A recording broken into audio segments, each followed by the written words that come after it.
This is Viva Fry. I'm Dr. Peter McCullough. This is Tom Luongo. This is Chuck Prodnick. This is Alex Kreiner. Hey, this is Brad Wall. This is JP Sears. Hi, this is Frank Peretti. This is Tammy Peterson. This is Danielle Smith. This is James Lindsay. Hey, this is Brett Kissel, and you're listening to the Shaun Newman Podcast. Welcome to the podcast, folks. Happy Monday. How's everybody doing today? Let's start with a little silver gold bull, shall we? When it comes to precious metals, look no further than silver gold bull. I've been checking the charts pretty much every episode now. Today, as I sit here and record this, 57.25.95 for an ounce of gold. A year ago, 36.60. So it has gone up, and you can find that all on Silver Gold Bull. They got the charts there, and I was looking at some of their newer rivals. I chuckled at this. I don't know, maybe there's some Star Trek, some Trekkies out there. 1 ounce Star Trek U.S. Enterprise Bridge Owner's Manual colorized silver coin. I'm like, somewhere there are some fans. I like, man, the detail on this sucker is something. Anyways, regardless, you Star Trek fans out there, there's a whole list of different things you can get off of Silver Gold Bull. Of course, when it comes to questions you may have buying, selling, storing, or using your retirement accounts to invest in precious metals, down in the show notes, you can get a hold of Grahame, and he can walk you through any questions you have around any of that. If you're on silvergoldbull.ca or .com, just make sure to reference the Shaun Newman Podcast. Buying and selling Bitcoin has never been easier. Bow Valley Credit Union has developed the first in Canada Bitcoin gateway. With just a few clicks, you can buy Bitcoin directly from your Bow Valley Credit Union account. Your Bitcoin gateway account is linked to your traditional BVCU bank account, enabling seamless on-ramps, off-ramps between the fiat and Bitcoin. A little tech expertise or knowledge of blockchain required. All you got to do is visit bowvalleycu.com for more information. You can go down in the show notes for that one as well. Profit River. Well, folks, when it comes to firearms here in Canada, the government may be trying to take them all away, but Profit River is ensuring that wherever you're at, if you order it, it gets into your hands. And while you're, whether you're stopping in store, calling them over the phone, or visiting them at profitriver.com, make sure to use the coupon code SNP. It gets you put in for monthly draws. And Profit River, they're the major retailer of firearms, optics, and accessories serving all of Canada. And you can find them at profitriver.com, or you can stop in here in Lloydminster and see their showroom. It is next level. Carly Kloss and the team over at Windsor Plywood, builders of the podcast studio table for everything wood. These are the guys, whether we're talking mantles, decks, windows, doors, sheds. You know, in the new studio, we got walnut, and it is pretty sharp. And when you're looking for character wood, stop into Windsor Plywood today and tell Carly and team that Shaun sent you. The Mashspiel, January 17th, is going to be in Kalmar, just west of Leduc. Jamie Sinclair is going to be in attendance, Me Too's, and a whole bunch of others. We're now under 11 teams left, so if you are going to sign up, I suggest you do that. That's January 17th. It's going to be a pretty relaxed day of some curling and just socializing and hanging out, a little community event for all of us that are a part of the mashup world, and I hope we'll see you there. The Cornerstone Forum, March 28th at the Westin Calgary Airport, where the list is growing. Tom Luongo, Alex Kreiner, Vince Lanchi, Matt Eyre, Chad Prather, Karen Katowski, Sam Cooper, Tom Bodrovics, 222 minutes, more to come. And this year, we've changed venues. It's got 24/7 shuttle service from the airport to the hotel. Of course, then once you're in the hotel, the venue is right there as well, so you don't have to leave it. And it's top-notch. And what can I say? Friday night, make sure when you're buying tickets that you sign up for the Friday night social. Free to attend for any guest buying a ticket to the Cornerstone Forum. And then we got 3 different levels. We got no food, or lunch and supper. So a few different ticket options, and it's early bird ticket prices until December 31st. Don't wait. Get your tickets today and save yourself a bit of money. Substack, free to subscribe to. I've been all over the map on this. I was talking with Matt Smith, who's been on the podcast before. He was asking me why I don't release the podcast on there. So we're going to try this out for a bit. Substack's going to see the podcast released on there. We'll see how that goes, see what the feedback comes back like. And then hopefully the week in review gets back on track, because it has been all out busy the last few weekends. And that's normally when I put together everything. And, the Substack faithful, you're getting to see the new studio. It is close, folks. Next week is looking like the first in studio at the new studio podcast, so excited for that. And you can find out more details, once again, at Substack. It's free to subscribe to. If you're listening or watching on Spotify, Apple, YouTube, Rumble, X, Facebook, make sure to subscribe. Make sure to leave a review. Make sure to share with a friend. Now, let's get on to that tale of the tape.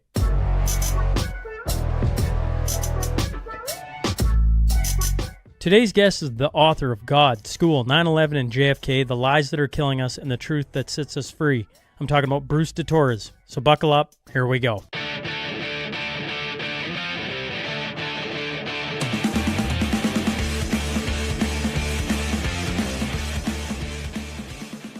Well, welcome to the Shaun Newman Podcast. Today, I'm joined by Bruce de Torres. Bruce, thanks for hopping on.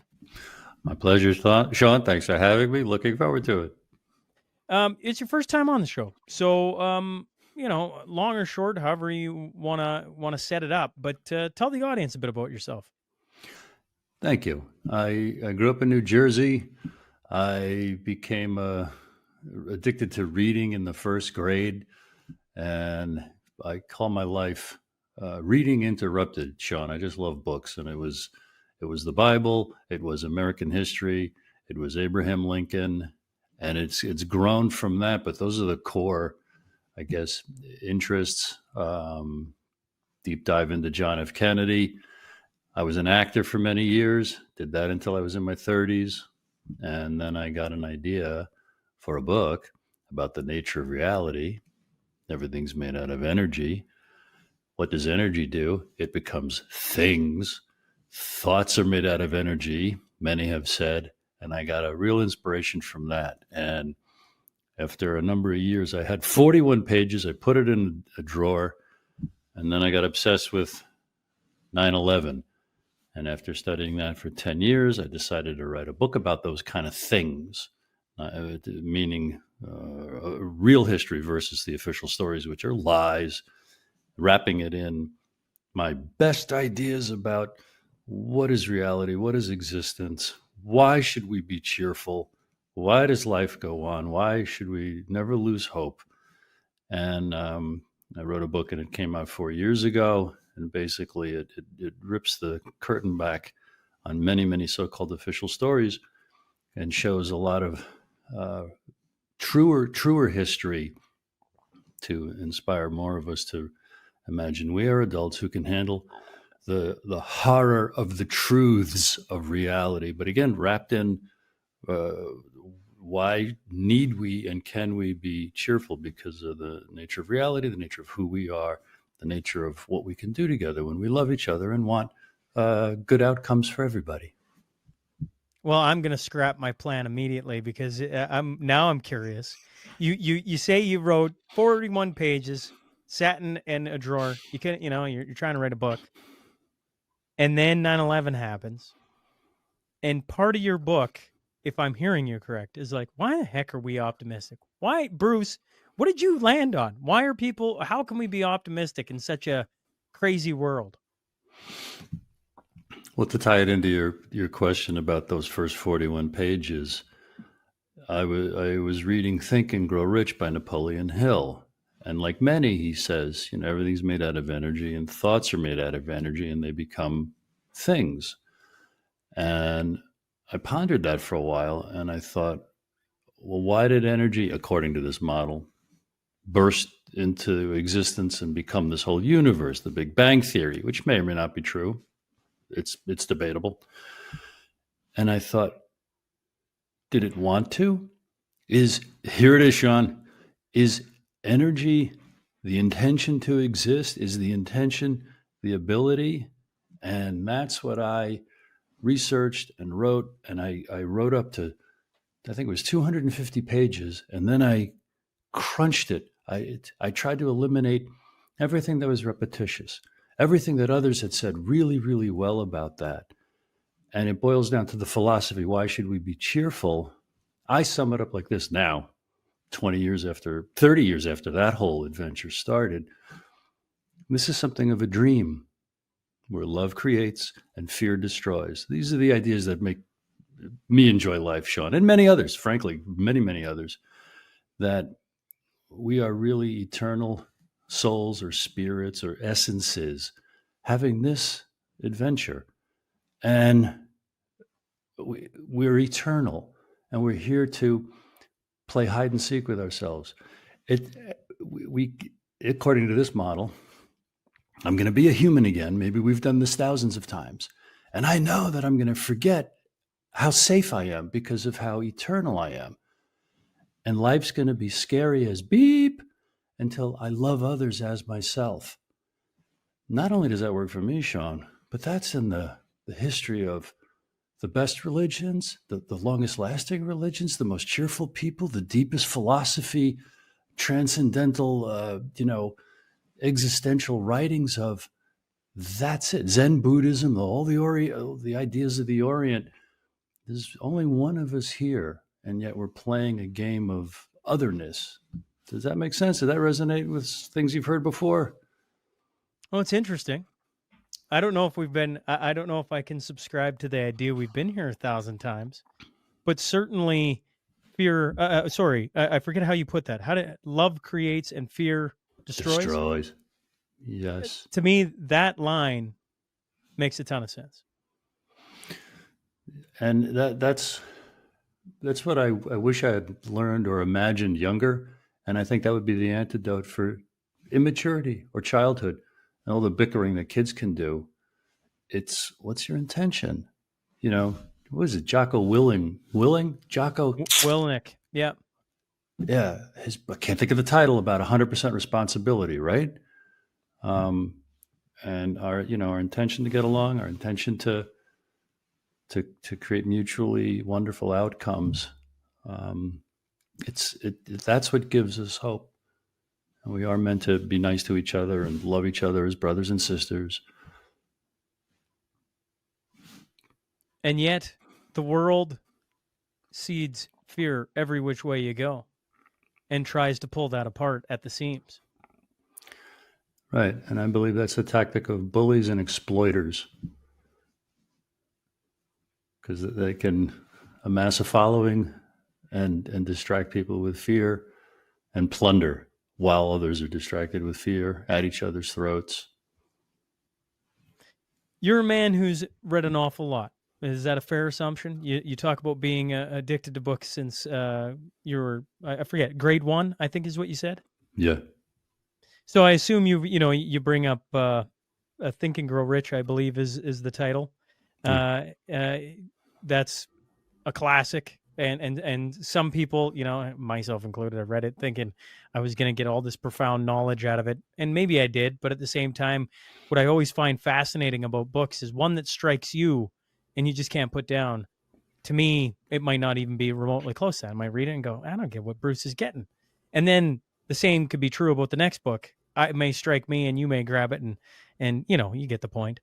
Mm-hmm. In all your readings of all the great men and women who've come before us, you started to see this trend of love creates, fear destroys?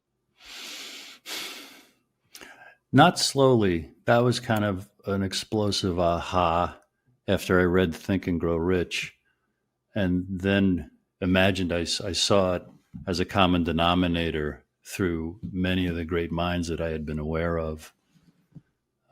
Yeah. You mentioned 9/11.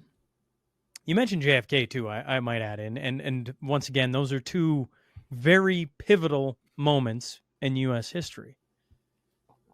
In all your reading and research on those two moments, and I don't know, this is probably a large question. Walk me through the truths that you found or uncovered when doing so. Thanks. My book is called God School, 9/11 and JFK, and the subtitle is The Lies That Are Killing Us and the Truth That Sets Us Free. So those four main topics are real.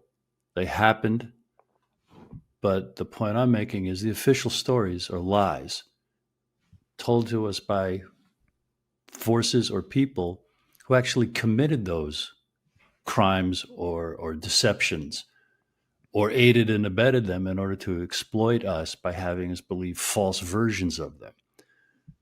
John F. Kennedy, the official story is one man, Lee Harvey Oswald, fired 3 bullets and killed him, acting all alone. That's that. Nothing to see here. 9/11, Muslim terrorists hijacked planes, and we had to go look for the mastermind and destroy a bunch of countries in the Middle East.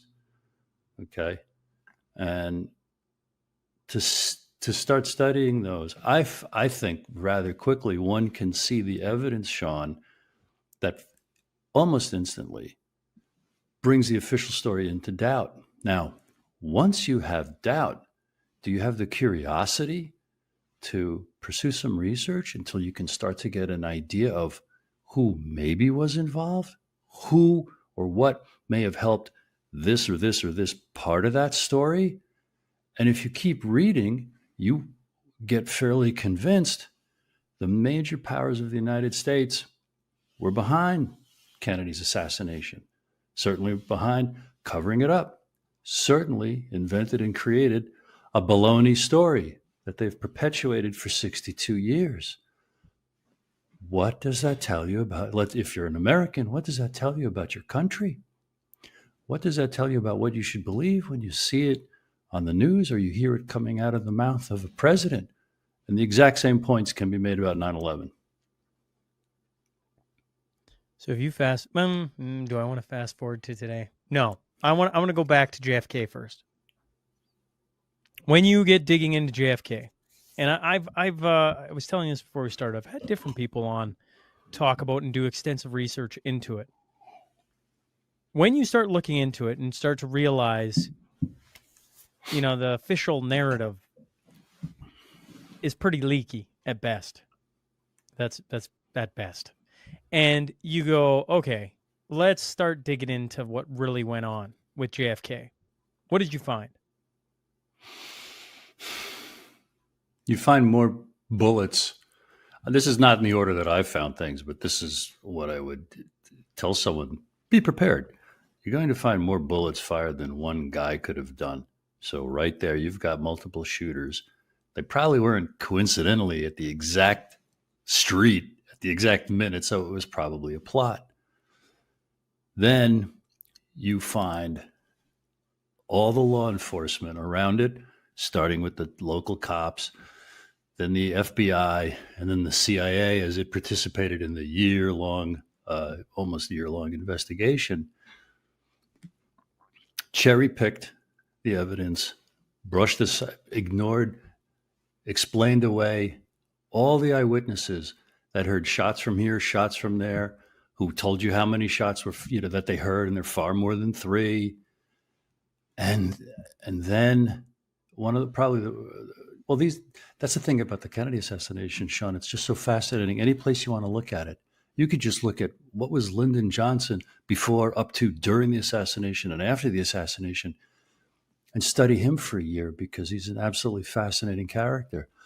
Or you could just follow the body, which is the chain of evidence, to first Parkland Hospital, what those doctors saw, then what happened at the autopsy and what those witnesses saw about what happened and what the body looked like. And now you're off to the races because it's total confusion, total contradictions. And all of a sudden you're in the twilight zone. All of a sudden it's like you've just taken a bad hit of acid and you're in a nightmare. You don't know what to believe. And a huge analysis of that assassination, Shaun, is they didn't care that they had all these loose ends that would be pretty quickly obvious. It's almost as if the forces behind the scenes stepped onto the stage at that moment. And I subscribe to this, that a huge part of the impact wasn't just to kill a president. It was to shatter the confidence, the security of the world, but especially America, along these lines. Look what we can do. Look what we did. See how we know that that we did it, not the stories we're telling you. And there's nothing you can do about it. And I've talked to lots of people who were conscious then, who were teens or young adults. And to a person, Shaun, they say, the country has never been the same. And you can measure that in terms of the obvious corruption and lies and venalness of Lyndon Johnson and so many presidents since, that it's rather obvious to someone now who researches a few of these events that it's a clown act, that it's really an insult to intelligence. The things that they inflict on us, tell us is true, and act and pretend like they really believe it. Even the most recent situation, one of the most recent, because things are happening almost daily for the last couple of years, was COVID-19. I lumped that in with the JFK assassination and with 9/11 as a false flag, as a self-inflicted giant lie to literally physically, medically harm, hurt, abuse, and kill many of us. Before we get to COVID-19, sorry, you get to 9/11. Now, I was a teenager when 9/11 happened. I remember the TV being rolled into a small town Canadian school, being told by my teacher, who never yelled at us, to shut up. We got to watch this.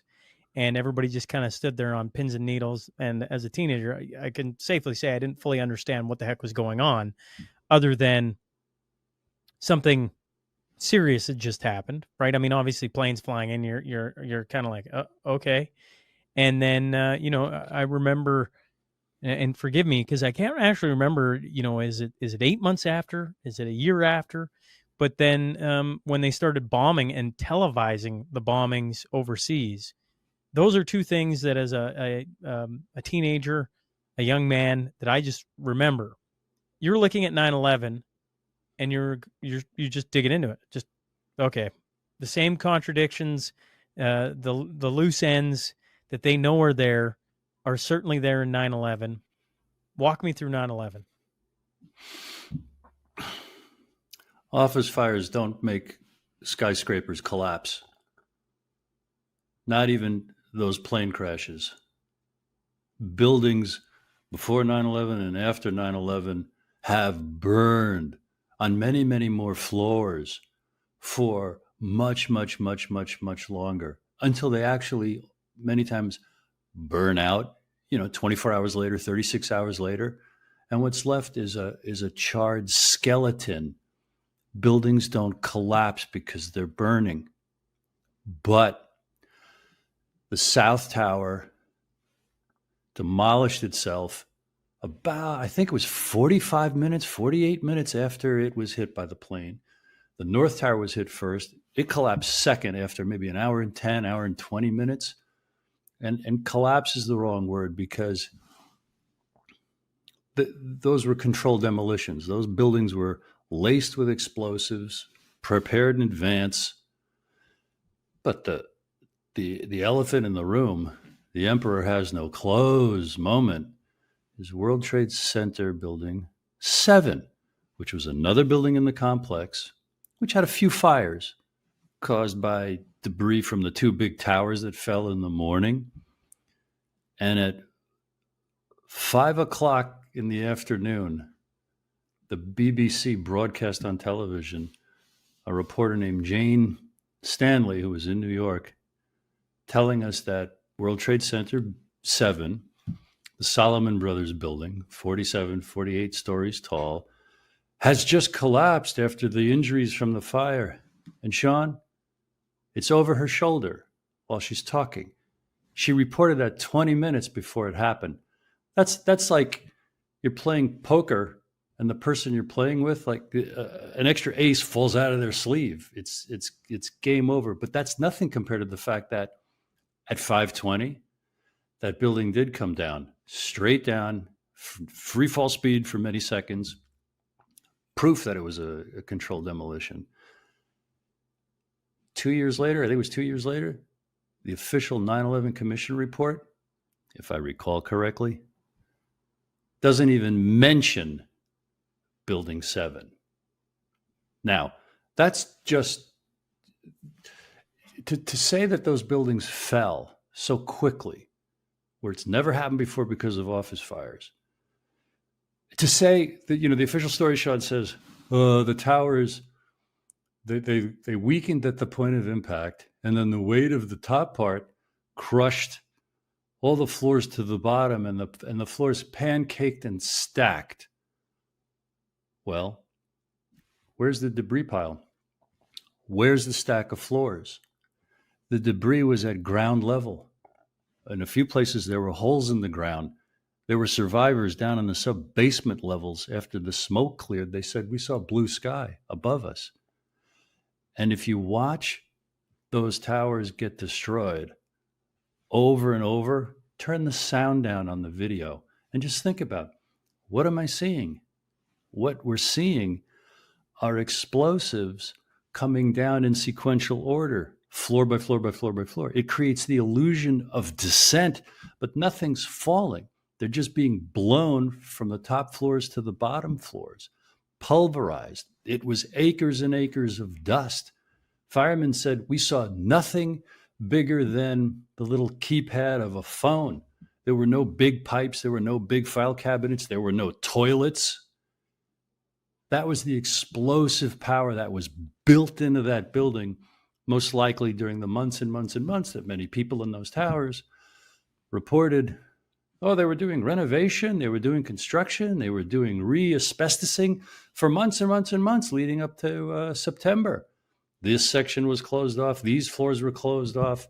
There was tons of work going on in both towers for months leading up to September. That's just to wet everybody's whistle to check it out. I'm sure people thought when JFK got shot, there's no way this is going to be let to stand or the people are going to uprise. And then you wait, and then 9/11 happens. And by then, most people have probably gone back to sleep and aren't paying attention. But there would have been many paying attention and seen the oddities. And they were probably looking around going, people are going to pay attention to this, right? And then you get to COVID. I've lived COVID. And that's hard to wrap one's mind around at times. You're sitting there doing all this work, studying things, reading all the books, writing a book. Do you foresee a moment in time where, I don't know, the mass of people just go, no more? If not the mass, maybe enough. Because I've seen enough reports, Shaun, that revolutions or transformations, it doesn't take the mass. I used to think it did. No, it actually takes something like 4 or 5% of a population. I think I actually read 3%. Maybe that's in a smaller population. Something like in the American Revolution, it was calculated to be 3 or 4% or 5% tops of the population worked for the American Revolution, served in the armies. That's it. And we might reach that critical mass, maybe with digital ID, hopefully with something like digital ID. If not, stopping the Americans, helping Israel slaughter in a genocide, the Palestinians in Gaza. There's many things that urgently need that full stop, that kind of break, that kind of refusal to aid and abet. And we have to keep writing books and keep doing shows like this to inspire people to do something, because when enough of us do what we can in our busy lives, it will and it can, and we must work as if it would stop more harms and even flush corrupt people out of positions of power and push good people into those positions of power to stop the harms that are being inflicted on humanity by the smallest percentage of the sickest, most evil, most rich human beings. It's how it ever has been. History shows it is always this battle of the lunatics who love power and love accruing wealth by exploiting the masses that they can, and the great mass of people who don't have the power, don't feel the power, or are too afraid to step up and do anything. And then that other fringe, like, I'm going to flatter you and me and say, we're doing something. We're exploring the truth. So hopefully we and people we're teaching or inspiring will say, no, I'm not going to go along with that until I do my own research. That's all it takes. It's like, no, I'm not going to go along with that until I do my own research. Just because these experts are in front of a camera and they're telling me they did this, so now we have to kill them, and here's why. Well, wait a minute. You read a book like mine and you start to think maybe those events happened, but maybe they didn't. And actually, probably they didn't, because so many similar events in the past, Shaun, were lies, and they were told by people just like you, Mr. President, or just like you, Dr. So-and-so. So I'm really just not going to believe you just because you're talking. You get my point. I do. Well, if you fast forward to now and you got Donald Trump as the president of the United States, I'm curious, what are your thoughts of Donald J. Trump? I think he's a very entertaining, more of the same. He's just another president since John F. Kennedy, who is serving the giant agendas while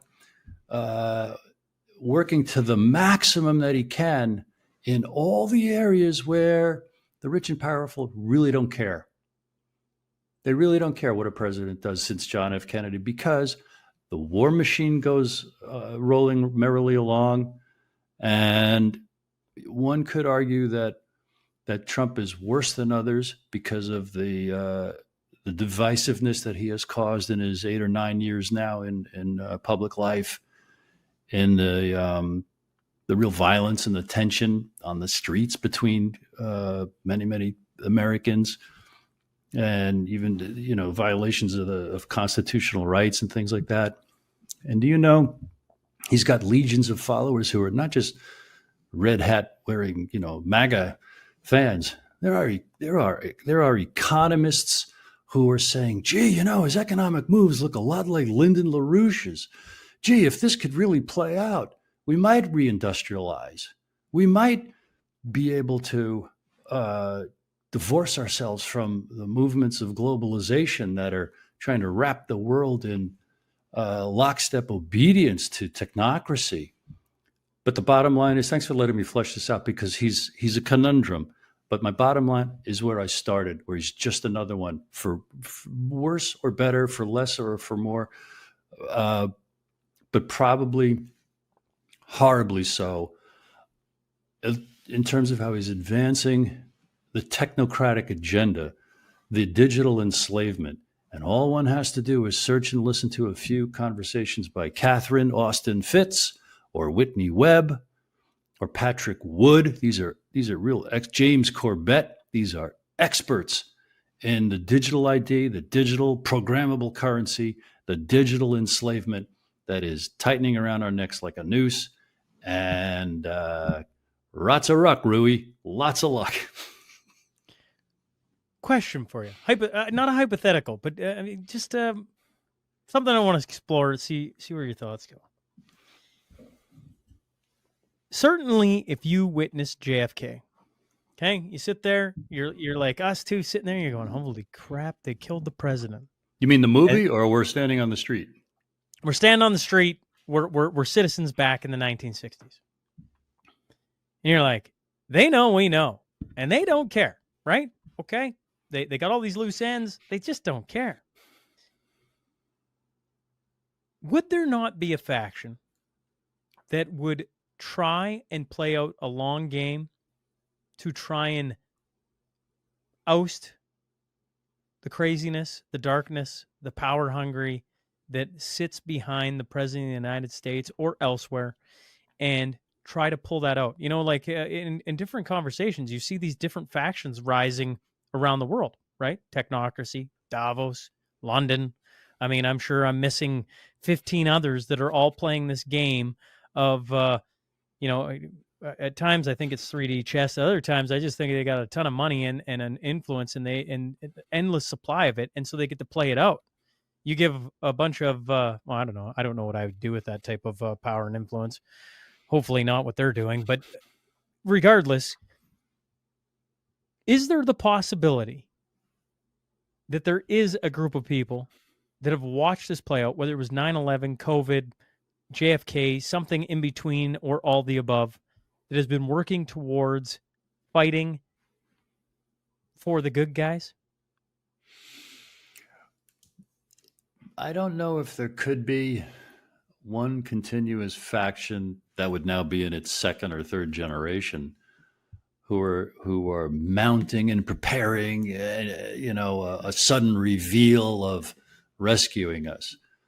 But kind of that is happening, Shaun, with the folks who preach and teach the truth about JFK's assassination, and then they inspire another generation. We're in the second or third generation of, let's use them as an example.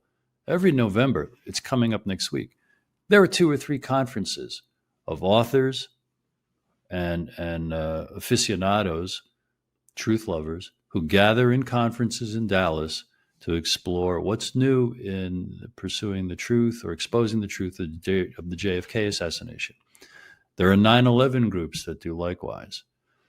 And your question also makes me remember how sometimes I discuss, or I hear others discussing, that human nature is basically good, and a lot worse things would be inflicted on us by the federal government. The United States federal government is a horrible net collection of what it does to Americans and what it does to the world is abominable.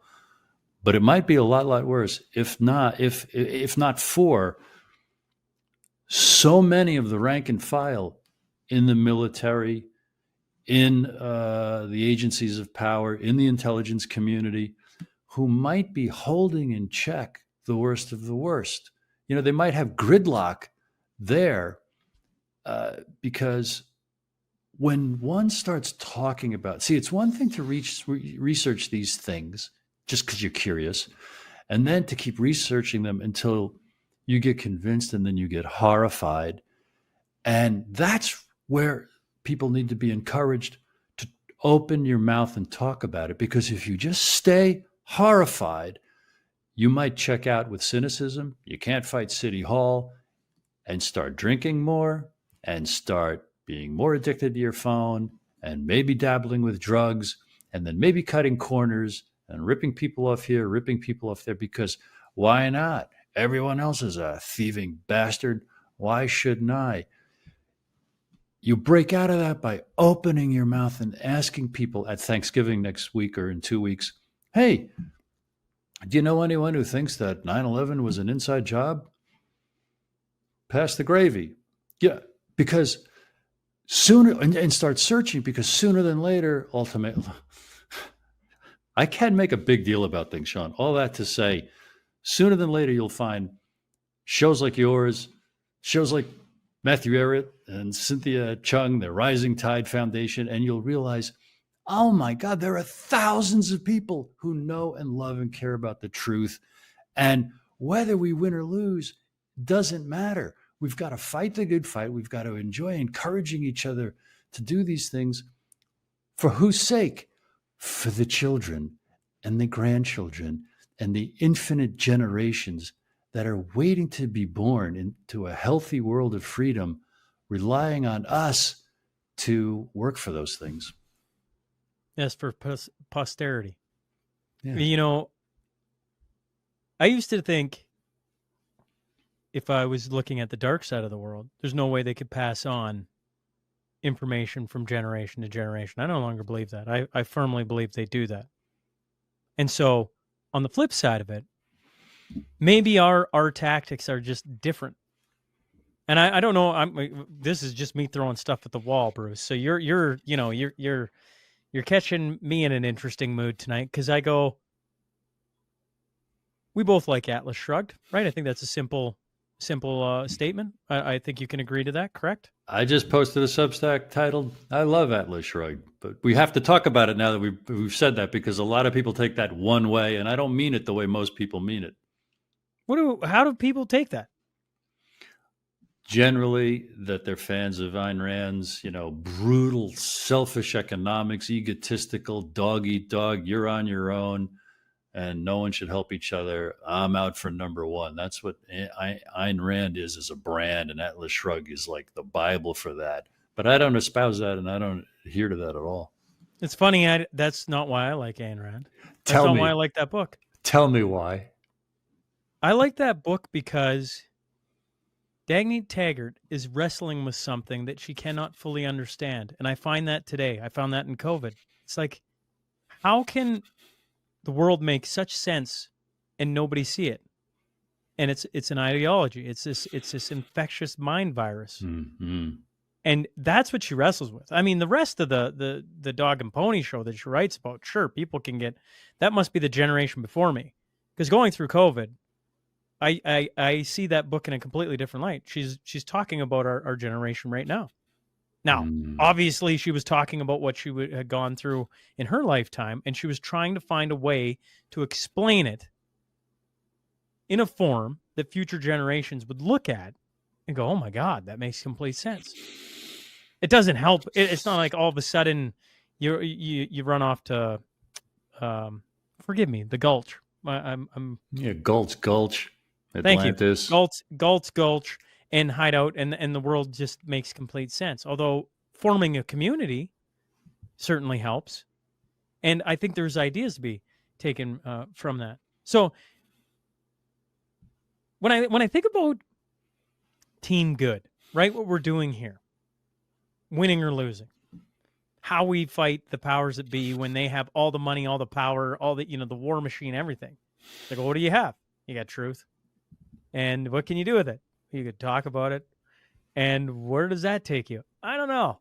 Probably going to take a lot of people into some very dark territory because truth exposes the dark. And the dark doesn't like that a whole lot, as we've seen with a lot of different things. And yet, I wonder if that isn't Team Good in essence, in a very philosophical way. These people wrote books. Why did they not just write their life story and all the hardship they did? From what I can see, a lot of them did. And did they rise to national bestsellers? Very few of them. And what did they all turn to? Fictional stories. Because a fictional story isn't real. And yet, it carries such meaning in it that people like me and you pick it up and we see something completely different. I'm like, oh my God, this is brilliant. This is explaining the entire thing.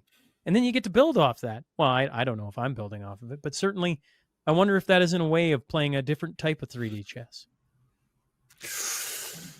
You just brought to mind, so much of the fun of being a human. There's so much to figure out. But as far as winning and losing and what team I'm on and the war machine and golly, just, getting older and facing your mortality, which creeps up on you, Shaun. It reminded me of the best of the most esoteric thoughts, which is we only have what we're experiencing moment by moment. So that's a lot of what people get out of Zen literature. It's a lot of what people get out of a book called The Power of Now by Eckhart Tolle, Tolle. And it's a lot of what I enjoy after decades of working on why do I think what I think? Why do I feel what I feel? You can get some theories about those things. You can blame your childhood. Maybe it's what your father said that day. Maybe it's what your mother did that day. Maybe. It's nice to get a couple of theories. Like, I think this is why this triggers me, that triggers me, why I made those mistakes, why I didn't make those mistakes. And then the next phase is, what would I like to think? How would I like to feel? And that's where the fun begins. And all that, Shaun, obviously is what? It's taking the advice supposedly carved on the temple of Apollo at Delphi thousands of years ago. Know thyself. And Socrates, according to Plato, said, the unexamined life is not worth living. And when one works to get some ideas or some answers or some clues about those things, this is the best me. I have plenty of worries and fears all day long, like anybody else, Shaun. But when we have these kind of conversations, these are my ideals that I'm describing right now. It's cherishing this moment that I'm in, this conversation with you, and being very alive to it. See, I'm looking in the camera. You're over there.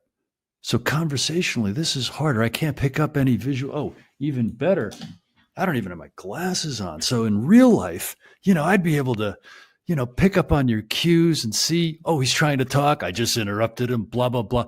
I'm glad to see you're smiling. I had no idea because I'm doing my professional thing, like looking in the camera for who? You need to come to Canada is what you're saying and sit in person. Is that what you're saying?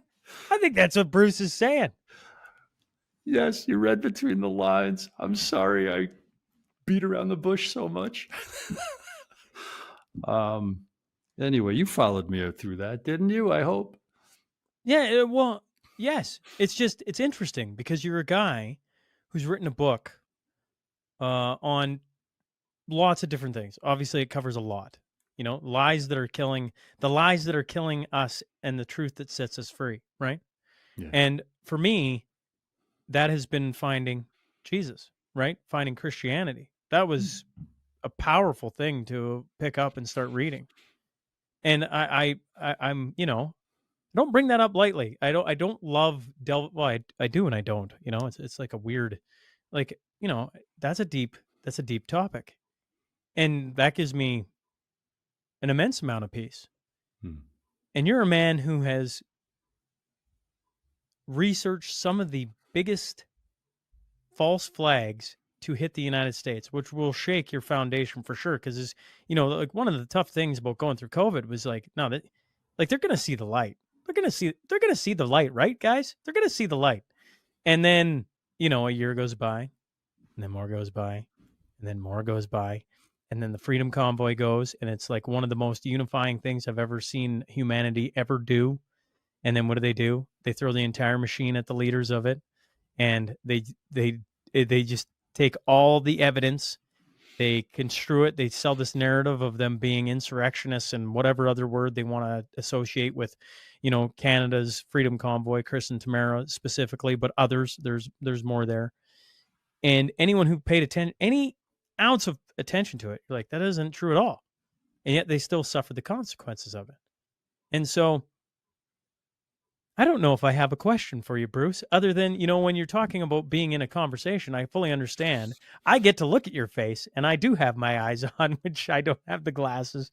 And I find that, that's the one difficult thing about being virtual versus in person. There is nothing to replace when you get to sit across from somebody and see their visual cues. And, when you come back to energy, there is a transfer of energy between two people talking. Jesus, the convoys, the Nazification of the planet. That's what the convoys mean to me. That the way that the machine you said that they threw at those heroic human beings who tried to push back against the mandates up there. Reading the Gospels, Matthew, Mark, Luke, and John, Shaun, over and over and over for years. I started that in first grade. That's how I went to bed every night, in between other books. But that was the main book that I trained myself. I learned really how to read and devour and love, and then finally was the rest of the Old Testament. And then it was a lot of the Old Testament. I hope I said New Testament. And to have a spiritual idea that gives you power is a great consolation in such a world of so many dangers. And, they almost don't have to be true as long as it gives you the freedom to act according to your convictions and to act courageously, regardless of the threat or the danger. And there's a lot that justifies the hope that death is not the end of anything. So whether it's your belief in Jesus or it's the conclusion many people reach after hearing the thousands of near-death experience stories, the thousands of people who died and then came back after 3 minutes, 7 minutes, 19 minutes, half an hour. Shaun, there are thousands of those stories. And it's easy after hearing those to imagine a lot of what I said earlier about we are eternal, we're safe. Yeah, pain is pain. Suffering sucks. But there is a thing called shock. Let's talk about pain for a while. There is a point where when we reach a certain amount of physical pain, the body just shuts it off. The body just shuts it down. So how much should we be afraid of? And there are cross-cultural ancient truths in much of the Bible and in much that Jesus said. Wherever two or more are gathered in my name, there I am also. The studies in consciousness for the last 100 years at least describe a similar phenomenon that where we agree on something, it's also that invokes the power of hypnosis. That's the power of belief. I remember a long time ago reading about exercises in hypnosis, Shaun, where people are all induced into a relaxed state. And you could say the hypnotists say we're always going in and out of hypnotic states. Some are very deep, some are light, but it's the classic example. Tony Robbins is a great teacher of this. He says, have you ever gotten in your car and you're thinking about some conversation that you had or you're going to have or something that you're looking forward to? And then all of a sudden you pull into work exactly where you wanted to go, and you really don't remember the twists and turns of you don't remember the ride. You did that automatically. You were in an altered state of consciousness. That's all that hypnosis is. But back to the power of belief. There are exercises in hypnotism that when I read them, I believe that they were true, whereby subjects were blindfolded and the experimenter stood next to them, lit a cigarette, took an inhale of it, blew out the smoke. The subject is blindfolded, but he's smelling all that and he's hearing all that, the cigarette, the burning, the lighting, the smoke, the inhalation. And then the experimenter says, I've got medicine here, I've got ice cubes, something like that. Whatever they said to let the person go along with this, that the experimenter said, I'm going to put the burning tip of my cigarette on your forearm. And what they took was a pencil and they put the eraser of the pencil and their skin burned, blistered. Because the hypnotized person was told it's a cigarette, it's a lit cigarette. That's the power of belief. So why did I indulge all that? Shaun, it's to validate what you said about Jesus, but it's also to everybody listening. I can only tell you what works for me, and what works for thousands when you read about it is if you can get a spiritual idea or two that makes you lighthearted, makes you fearless, and makes it okay for you to love everyone and everything while you work for real solutions, while you work for real money, while you prosecute crimes, while you fight injustice, while you tackle bad guys if you can, where we are strong human beings who fight for the right and, defend ourselves. I'm not talking about being a wimp when I say, love everybody. But that's what all this circles. These are high ideals to live up to, but why not give it a try? When you talk about hypnosis, how much have you looked into that? Enough to share what I've shared and to be excited about it, but I couldn't hypnotize you. I don't know the protocol. I don't know the protocols. But guess what, Shaun? Every time we say, let me tell you a story. Once upon a time, you hosted a radio show and you looked in the camera and you had guests on. And then all of a sudden you started floating up out of your chair. Am I hypnotizing you? Is that why we like campfire stories? Is that why we like going to the movies? In the lightest sense, yes. But when you're, I don't know, a deep state, they'd be using it for very different reasons. I just got a frog in my throat. I'm popping a cough drop. I meant to mute that. You remind me of the research about, psychological operations and social engineering and MK Ultra and Edward Bernays and propaganda. And it's a fair accusation to say that so much of current events are psyops, the psychological operations to destabilize us with fear, because then we're less smart and we'll do whatever the first strong man says that he's going to protect us. We go along with it. The history of Nazi Germany can be explained a lot just by that phenomenon. Sorry, I'm waiting for you. I wasn't sure. No, It's funny. It's funny frog. tonight. I've been battling a cough. All of a sudden, I sat down in the chair. As soon as I sat down, I had this like little scratchy feeling in the back of the throat. I'm like, where the heck did that come from? And I've been muting myself as we go along. Since you can't see me, you can't see me coughing, which I'm trying to make you feel a little bit better, because obviously, don't worry too much. I get it. It sucks when it comes, and certainly when you've been talking for close to an hour, it creeps up on a guy. Yeah, the psyops, everything. I don't know. I have this weird optimism, Bruce. The conversations like this and others. Books written in the past. Maybe Trump, maybe not Trump. I don't know. They're steering humanity in a way that could it end all tomorrow? Oh, for certain. Yeah, I mean, you could take the solar flare theory, and the axis is going to flip, and all of a sudden, boom, we're all flooded out anyways. I'm like, oh, maybe. I don't know if I got much control on that one. But certainly in the way the world is going and some of the stupid ideas that our governments have, I think we have a lot of power in that. I think we have more power than we give ourselves credit for. And yet, you can't be a moron to history knowing that they have been able to, we've talked about it already with JFK and 9/11, COVID. Two of those have happened in my lifetime. And you wonder what comes next. The technocracy comment and some of the names you rattled off of on that subject. There's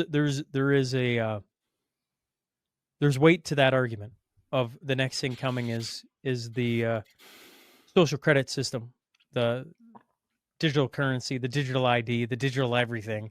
I think we can all you don't even have to think too far in advance. It's just look at our lives and look at how much we involve technology in it, especially in the Western world.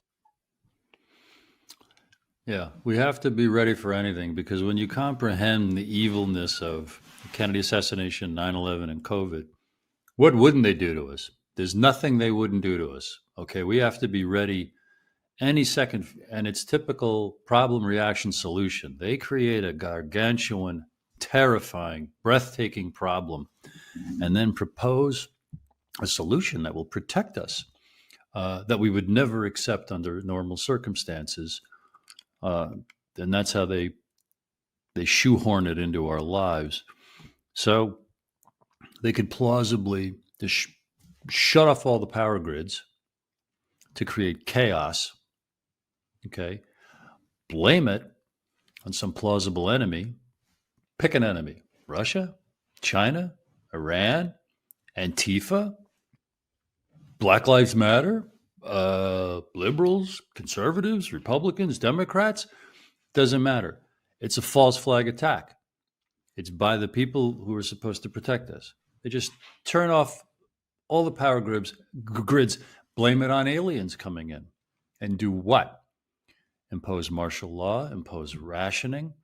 The banks no longer work. We don't have electricity. Oh, but we've got this special electrical grid that comes back on. It comes back on.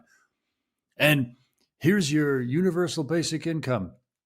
And here's your digital ID that allows you to, what a relief. Now we have a solution to the problem that they created.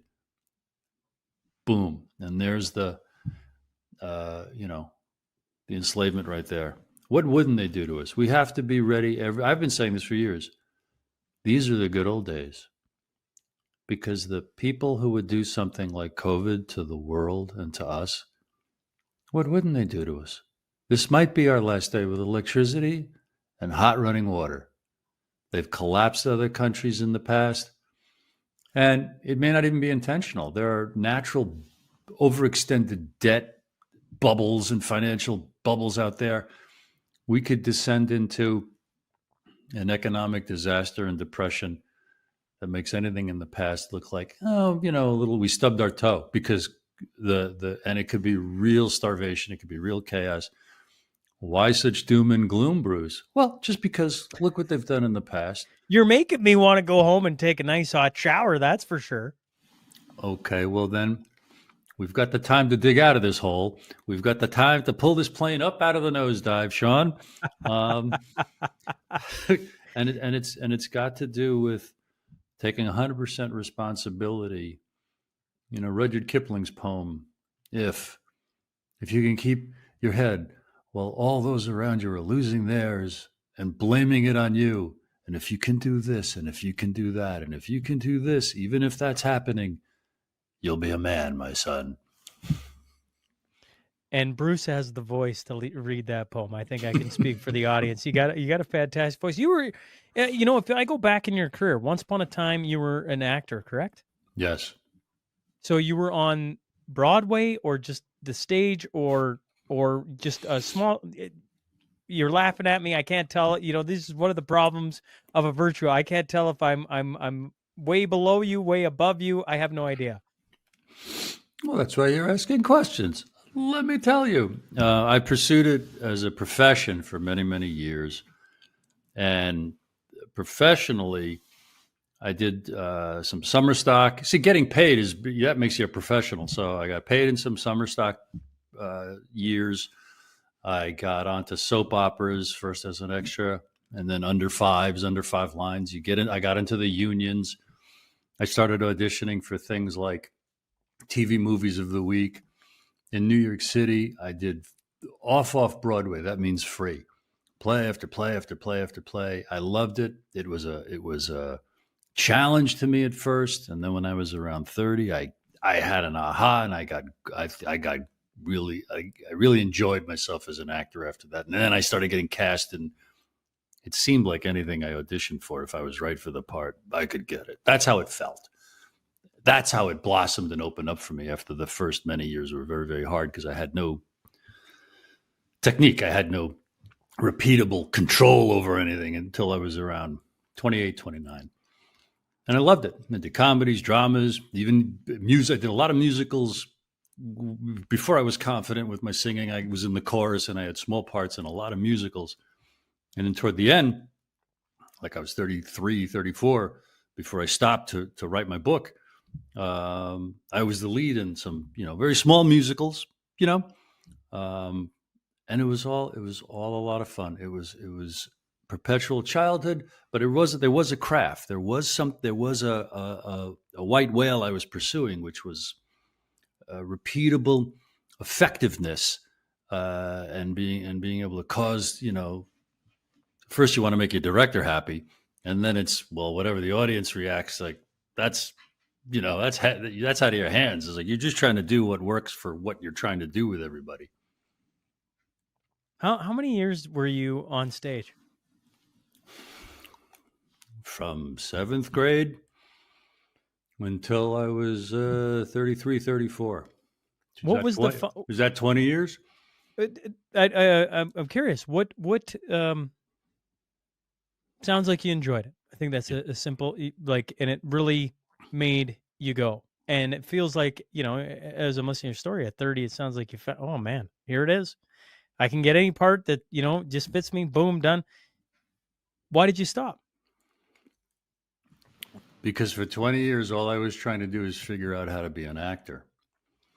And I figured it out when I was led to paying attention to my scene partner. I'm looking at you, Shaun. You're blurry, but I see you. I learned how to pay attention to other human beings, Shaun, on stage, and was able to share magic and love. I couldn't do that in real life, but discovering how to do that on stage, I realized I'm an asshole. I don't know how to I don't know how to listen. I don't know how to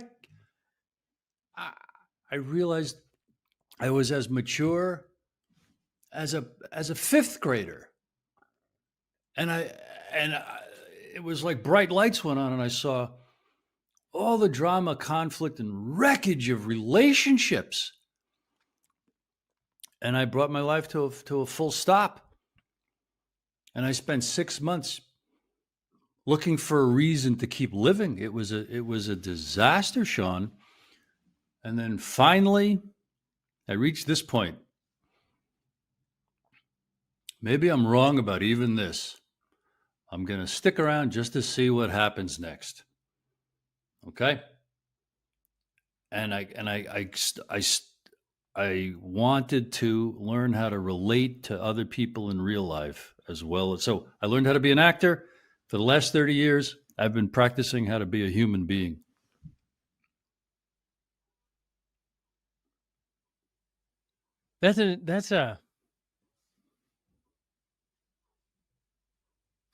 You know, I say this all the time on the podcast, right? Like I'm closing in on 1,000 podcasts, you know, and for some podcasters, they're at, I don't know, 4,000, whatever. Joe Rogan's at 20 or, 2,000 and change, whatever. And, I'm like, man, wonder what another 1,000 podcasts teaches a guy. Because in the first 1,000, I have learned a lot. And what you just said there was being an actor and really diving in it, trying to be the best actor. You all of a sudden realized, wait a second, I'm on stage, like I actually listen and I can create magic, but I'm an a-hole on the street. Why am I like that? It takes you to the darkest place where you're like, should I even be here anymore? To where you convince yourself, I'll spend around another day. And you've been doing that for 30 years trying to be a better human. I'm probably oversimplifying the story. But I wonder if you apply yourself like that to any craft, if it doesn't teach you more about yourself than you give it credit. There was a best-selling book in the 1970s called Zen and the Art of Motorcycle Maintenance by Robert, I think it starts with a P. It's a great book. The motorcycle you're maintaining is you. That's what I'm describing. And that's why I loved, that's how important it is to me, with that advice I was talking about before. Know thyself. Why do you do what you do? I didn't know why. Robert Pirsig. I'm probably pronouncing that wrong. Yeah, P-E-R-S-I-G. P-I-R-S-I-G. Missed it by that much. Yes. Know thyself. Yeah, the everything teaches you about yourself. Sculpting, painting, playing the piano. Because who are you competing against? Who's obstructing you? When you start to play the guitar, why won't your fingers do what you see on the videos or online say? And you practice. How do you get to Carnegie Hall? Practice, practice, practice. Bruce, I've appreciated you hopping on. I don't know where I stacked this conversation. I gotta have to go back and listen to parts of it again.